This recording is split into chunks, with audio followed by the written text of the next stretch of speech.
ನಮಸ್ಕಾರ, ನಂದಿನಿ ಸ್ವಾಮಿ life style ಇನ್ ಕನ್ನಡಗೆ ಸ್ವಾಗತ. ನಾನಿವತ್ತು ಕೆಲವೊಂದು ದೇವ್ರ ಮನೆ ಟಿಪ್ಸ್ಗಳನ್ನ ನಾನು ಹೇಳ್ತಾ ಇದ್ದೀನಿ. ಬನ್ನಿ ಸ್ನೇಹಿತರೆ, ನೋಡೋಣ. ದಯವಿಟ್ಟು ಸಬ್ಸ್ಕ್ರೈಬ್ ಮಾಡ್ಕೊಳ್ಳಿಲ್ಲ ಅಂದರೆ ಸಬ್ಸ್ಕ್ರೈಬ್ ಮಾಡ್ಕೊಳ್ಳಿ. ಇವಾಗ ನಾನು ಮನೆಯಲ್ಲಿ ಗಂಧದ ಕಡ್ಡಿ ಹಣ್ಣು ತೊಗೊಂಡಿದ್ದೀನಿ. ಅಂದರೆ ದೀಪ ಬೆಳಗ್ತೀವಲ್ಲ, ಗಂಧದ ಕಡ್ಡಿ, ಅದನ್ನು ನಾವು ಹಂಗೆ ಹಚ್ಚೋದ್ರಿಂದ ಬೇಗ ಉರಿದು ಬಿಡುತ್ತೆ. ಆ ಥರ ಬೇಗ ಉರಿಬಾರ್ದು, ನಿಧಾನಕ್ಕೆ ಬೆಳಗಬೇಕು. ಅಂದರೆ ಇದಕ್ಕೆ ಸ್ವಲ್ಪ ನೀರು, ಇಲ್ಲ ಅಂತಂದರೆ ರೋಸ್ ವಾಟ್ರ್ ಬರುತ್ತಲ್ಲ, ಅದಾದರೂ ಸರಿ ಹಾಕಿಬಿಟ್ಟು ಈ ಥರ ಬೆಳಗಬೇಕಾಗತ್ತೆ. ಈ ಥರ ಬೆಳಗಿದ್ರೆ ಗಂಧದ ಕಡ್ಡಿ ನಿಧಾನಕ್ಕೆ ಉರಿಯುತ್ತೆ, ಮತ್ತು ಗಮ್ಮಂತ ಸ್ಮೆಲ್ಲು ಸಹಿತ ಮನೆಯೆಲ್ಲ ಬರುತ್ತೆ. ಮತ್ತು ಇವಾಗ ನಾವು ಸುಗಂಧಿ ಹಚ್ತೀವಲ್ಲ, ಅಂದರೆ ಪಾಟ್ ಸುಗಂಧಿ, ಅಂದರೆ ಕಂಪ್ಯೂಟ್ರ್ ಸುಗಂಧಿ ಅಂತಾರಲ್ಲ, ಅದಕ್ಕೆ ಅದನ್ನು ಹಂಗೆ ಉರಿಸಿದ್ರೆ ಆಗೋದಿಲ್ಲ. ಅದಕ್ಕೋಸ್ಕರ ಅದರೊಳಗಡೆ ಒಂದು ಕರ್ಪೂರದ ಬಿಲ್ಲೆ ಹಾಕಿಬಿಟ್ಟು ಹಚ್ಚೋದ್ರಿಂದ ಅದು ಸುಗಂಧಿನೂ ಅಂಟ್ಕೊಳ್ಳುತ್ತೆ, ಮತ್ತು ನಾವು ಮಂಗಳಾರತಿ ಬೆಳಗಾಗೂ ಆಗುತ್ತೆ. ಈ ಕರ್ಪೂರ ಎಲ್ಲ ಆರೋವರೆಗೂ ಬೆಳಗ್ಬಿಟ್ಟು ಆಮೇಲೆ ಅದು ಆರಾದ್ಮೇಲೆ ನೋಡಿ ಈ ಥರ ಎಲ್ಲ ಸುತ್ತಲೂ ಅಂಟ್ಕೊಳ್ಳುತ್ತೆ. ಕೆಲವೊಂದು ಸುಗಂಧಿಗಳು ಪಾಟ್ ಸುಗಂಧಿ ಅಂಟ್ಕೊಳ್ಳೋದಿಲ್ಲ. ಇವಾಗ ಈ ಥರ ನಾವು ಟಿಪ್ಸ್ನ ನಾವು ಉಪಯೋಗಿಸ್ಕೋಬೋದು. ಮತ್ತು ನಾನು ಈ ಥರ ಬಟ್ಲು ತೊಗೊಂಡಿದ್ದೀನಲ್ಲ, ಅದಕ್ಕೆ ಕುಂಕುಮಾರ್ಚನೆ ಮಾಡಿದ್ದೀನಿ. ಅದರೊಳಗಡೆ ನಾವು ಬೆಳ್ಳಿಕಾಯಿನೂ ಅಂದರೆ ಲಕ್ಷ್ಮೀಕಾಯಿನೂ ಹಾಕ್ಬಿಟ್ಟು ಅರ್ಚನೆ ಮಾಡೋದ್ರಿಂದ ತುಂಬ ಒಳ್ಳೆಯದು.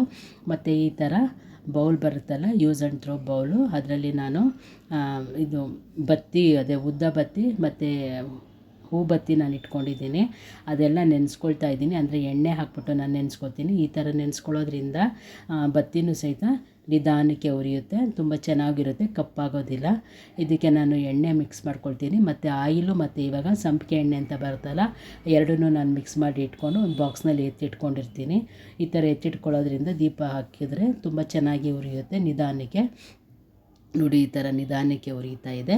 ಮತ್ತು ನಾವು ಕರ್ಪೂರ ಹಚ್ಚಲಿಲ್ಲ ಅಂತ ಅಂದರೆ ಈ ಥರ ಏಕಾರತಿ ಮಾಡ್ಬೋದು. ಏಕಾರತಿ ಮಾಡೋಕ್ಕೆ ನಾವು ಹೂಬತ್ತಿನ ನಾವು ನೆನೆಸಿಟ್ಟಿರ್ತೀವಲ್ಲ, ಅದರಲ್ಲಿ 2 ಹೂಬತ್ತಿನ ಈ ಥರ ದೀಪದ ಇದು ಬರುತ್ತಲ್ಲ, ಮಣ್ಣಿನ ದೀಪ, ಅದರಲ್ಲಿ ನಾವು ಅದು ಹಾಕ್ಬಿಟ್ಟು ಈ ಥರ ಬೆಳಗ್ಬೋದು. ಇಲ್ಲ ಅಂತಂದರೆ ಕರ್ಪೂರ ಬೆಳಗ್ತೀವಲ್ಲ, ಅದರಲ್ಲಾದ್ರೂ ಸರಿ ಇದನ್ನು ಇಟ್ಬಿಟ್ಟು ಬೆಳಗ್ಬೋದು. ಮತ್ತು ನಾವು ವಾರಕ್ಕೊಂದು ಸತಿ ಇಲ್ಲಾಂದರೆ 2 ಸತಿ, ಅಂದರೆ ನಮ್ಮ ವಾರದ ದಿವಸ ಮತ್ತು ಶುಕ್ರವಾರ ಈ ಥರ ತುಪ್ಪದ ಆರತಿ ಬೆಳಗಬೇಕು. ಈ ಥರ ತುಪ್ಪದ ಆರತಿ ಬೆಳಗಿದ್ರೆ ಮನೆಗೆ ತುಂಬ ಒಳ್ಳೆಯದಾಗುತ್ತೆ, ಲಕ್ಷ್ಮೀ ಕಟಾಕ್ಷ ಸದಾ ಇರುತ್ತೆ. ಅದಕ್ಕೋಸ್ಕರ ನಾವು ನಮ್ಮದು ವಾರ ಯಾವತ್ತು ಅಂದರೆ ಸೋಮವಾರ, ಮಂಗಳವಾರ, ಗುರುವಾರ, ಶುಕ್ರವಾರ ಈ ಥರ ಯಾವತ್ತಿರುತ್ತೆ ಆವತ್ತು ಈ ಥರ ತುಪ್ಪದ ಆರತಿನ ನಾವು ಬೆಳಗಬೇಕಾಗುತ್ತೆ. ಮತ್ತು ಶುಕ್ರವಾರನೂ ತಪ್ಪದೆ ಬೆಳಗಿದ್ರೆ ತುಂಬ ಒಳ್ಳೆಯದು. ನೋಡಿ, ನಾನು ಏಕಾರತಿ, ತುಪ್ಪದ ಆರತಿ ಮತ್ತು ಕಾಮಾಕ್ಷಿ ದೀಪ ಮತ್ತು 2 ದೀಪ ಇವೆಲ್ಲ ಹಚ್ಚಿದ್ದೀನಿ ನಮ್ಮ ವಾರದ ದಿವಸ. ಈ ಥರ ಸಾಂಬ್ರಾಣಿ ಕರ್ಪೂರ ಬೆಳಗಬೇಕು ಅಂತಂದರೆ ಕೆಳಗಡೆ ಈ ಥರ ಒಂದು ತಟ್ಟೆ ಇಟ್ಬಿಟ್ರೆ ಅದು ಕಪ್ಪಾಗೋದಿಲ್ಲ. ಅದಕ್ಕೋಸ್ಕರ ಅದನ್ನು ಕಪ್ಪಾಗಲ್ಲ ಅಂತಂದರೆ ಆ ಥರ ಅದೇ ಧೂಪ ಬತ್ತಿ ಬರುತ್ತಲ್ಲ, ಆ ತಟ್ಟೆನಲ್ಲಿ ನಾನು ಕರ್ಪೂರ ಹಚ್ಕೋಬೋದು.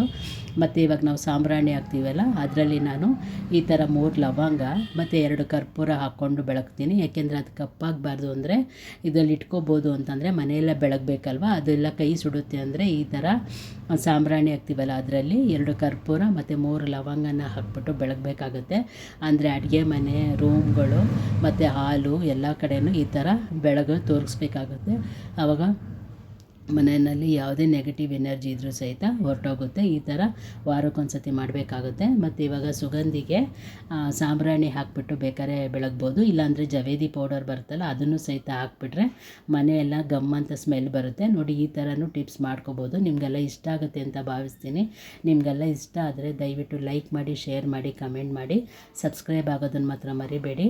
ನೋಡಿ, ನಂದು ಕೆಲವೊಂದು ದೇವ್ರ ಮನೆ ಟಿಪ್ಸ್ನ ನಾನು ತಿಳಿಸ್ತಿದ್ದೀನಿ. ನಿಮಗೆಲ್ಲ ಇಷ್ಟ ಆಗುತ್ತೆ ಅಂತ ಭಾವಿಸ್ತೀನಿ. Thank you for watching. ಹೋಗಿ ಬರಲಾ.